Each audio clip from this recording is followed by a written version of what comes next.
Bonjour à tous. Le sujet du jour, c'est l'enfermement du chaser. L'enfermement, c'est le déni de réalité.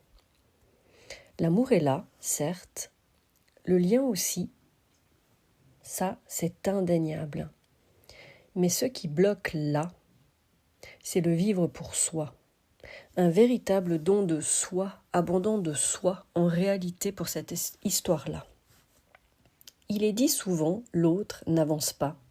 Il est en déni de cela. Mais ce n'est pas l'autre qu'il est en réalité, car lui, il vit sa vie.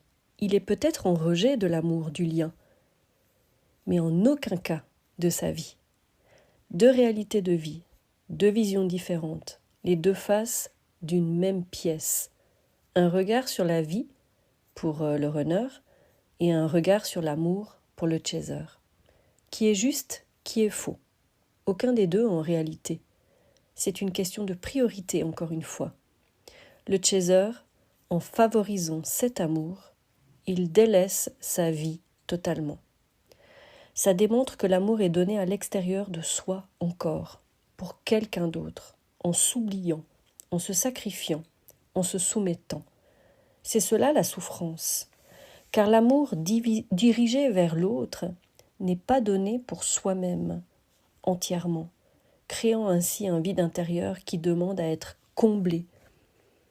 D'ailleurs, le chaser se nourrit de tous les sujets de flammes jumelles pour cela, pour se nourrir. Par contre, l'autre est ainsi rempli énergétiquement, puisque tout est dirigé sur lui en permanence. Serait-ce cela qui ferait que l'autre vit sa vie pour lui sans manque, puisqu'il est nourri au quotidien, ou plutôt que le chaser lui donne sa dose, sa ration, inconsciemment? Donc quand l'un se vide, l'autre se remplit et pourrait donner une part de réponse sur les blocages financiers qui restent pour le chaser. Tu me diras, quel en est le rapport? Eh bien, sa propre valeur de soi. Quand on parle valeur, on parle argent aussi. Se donner ainsi corps et âme, c'est ne se donner aucune valeur, aucun amour. Le chaser dit ne pas arriver à reconstruire sa vie amoureuse, qu'il ne rencontre que des personnes indisponibles, émotionnellement ou toxiques, pour ceux qui essayent d'avancer, bien sûr. Normal, puisque, vibrant lui-même le abonné absent, il se dirige vers des relations qui n'ont ni queue ni tête pour ne pas devoir s'engager ailleurs, puisque ne s'engageant pas pour lui-même à l'origine. Certains y arrivent bien sûr, et c'est très bien, mais aussi car ils sont engagés vers leur autre, sans oublier également ce qui est construit autour de ce lien, ce qui est alimenté, plongeant le dit chaser encore plus dans un enfermement profond, une impasse et une impossibilité à avancer pour de vrai. L'amour véritable est devenu une quête à l'extérieur, mais cet amour-là, en réalité, est de réussir sur ce parcours à se donner en totalité et non plus à moitié, comme cela a été fait durant toute la vie du chaser. Quand je parle de chaser ou runner, c'est pour exprimer cette polarité dysfonctionnante liée à ses propres blessures, à ses propres manques, créant les comportements connus reliés à cette étiquette, m'incluant bien évidemment. Alors tu vois, cet amour puissant, il est à se donner à soi, car en se le donnant, tu rejoins l'autre d'une certaine façon, puisque l'autre est toi, mais à l'intérieur de toi avant tout. La notion du « il n'y a pas de séparation en réalité », tout est là, tout a toujours été là. Chaser en a toujours tout donné à l'extérieur depuis des lustres. Le plus beau des cadeaux serait de se le donner à soi cette fois, non, vous trouvez pas? Se donner cette intensité d'amour que l'on met sur l'autre, toute cette dose, toute cette énergie, se remplir enfin, c'est aussi faire le choix de sa vie, d'avancer sans l'autre, comme lui. Il le fait déjà et l'a choisi pour lui.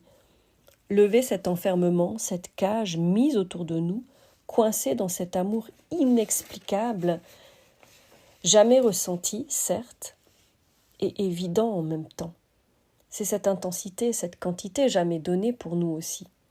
Serions-nous moins bien que l'autre, pour focaliser que sur l'autre, donner clairement sa vie de sa personne, stopper net son avancée, passer des années pour certains dans le vide, le manque, la souffrance, la solitude, la tristesse, en attendant un retour. Le retour est en priorité, un retournement vers soi. Et tant que tout sera orienté vers l'extérieur, vers l'autre, il en sera nourri énergétiquement. Cette relation est vibratoire et énergétique. Lui vivra cela sur ce plan subtil, à y répondre ainsi inconsciemment, et le chaser continuera à alimenter cette manière d'aimer, à distance, et l'acceptera en quelque sorte, en donnant l'information de s'en contenter. Sortir de l'enfermement, et je dirais même de l'enfer qui ment, en langage des oiseaux, de ce gros mensonge qu'on alimente en boucle, c'est-à-dire accepter un amour uniquement de la sorte, c'est ne pas s'aimer du tout. C'est accepter de subir cela, de s'adapter à cela, de se sacrifier pour cela. C'est clairement le résumé d'un amour conditionné et sacrificiel.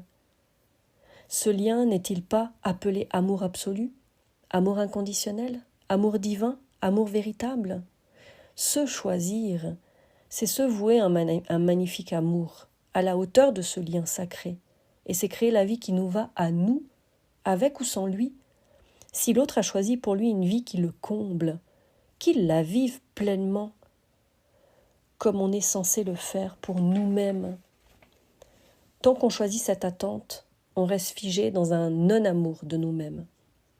La question serait, qu'est-ce qui fait qu'on se refuse cet amour-là ? Qu'on l'en empêche, qu'on ne s'autorise pas. Et comment on se donne cet amour ? En s'offrant le meilleur pour soi, pour sa vie. Créons-la, cette vie de rêve. Préparons-la telle que nous la souhaitons vraiment. Le lien, il est là, il est profond, il le sera toujours. Il n'y a aucun doute là-dessus. Il ne reste plus qu'à alimenter le côté du lien qui, lui, est vide, qui s'est éteint, celui qui a été brisé lorsqu'il y a eu séparation. Le reconstruire pour vivre à nouveau pleinement. Serait-ce cela la plénitude, plutôt ? Être plein de soi, s'aimer véritablement, en ne se sacrifiant plus jamais pour du rien, et ne sacrifiant plus une seule minute de vie pour du flan, pour de l'impalpable et pour des miettes, qui est le résultat d'un non-amour de soi dans cette acceptation. Il est temps de se redonner tout cet amour à la hauteur de ce que l'on ressent et donne pour l'autre. Merci pour l'écoute et à tout bientôt.